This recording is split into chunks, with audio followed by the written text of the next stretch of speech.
father died, and I was. She mailed me a book, and she said, "Angela, read."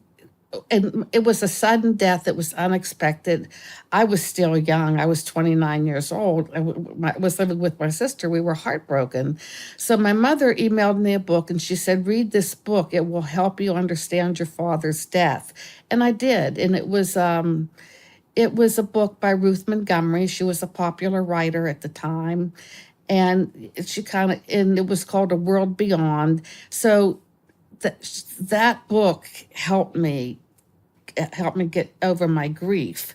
But after I read the book, things started, I felt like I was getting very psychic. Um, I started to do channeling or automatic writing. My sister was taking an astrology class at the time.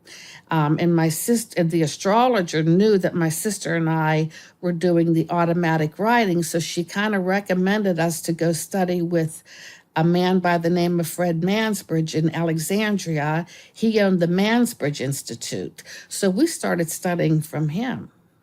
And I was working as a Central American analyst. And at that time, the astrology teacher told my sister about this psychic program that the government had where I worked. I heard it from my sister's astrologers. I didn't hear it from. So I started to make inquiries where I worked. And yeah, I had heard there was this psychic program that they had Army remote viewers. I didn't even know where it was located. So I did meet with the general, and I did want to go to the program. Well, it was General Stubblebine, and he was retiring. This was 1984. And he was retiring, so I thought, well, I guess I lost my chance to be brought into the psychic program.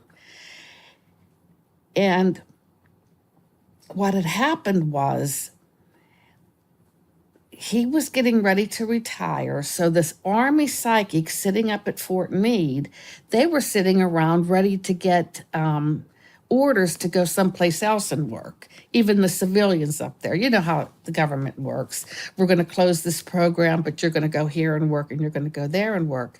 So they assumed that the program would be shut down because General Stubblebine was retiring, and he was the Army. The remote viewers were being paid by the Army. They were under the Army. Okay. Well, in the meantime, in 1984, Dr.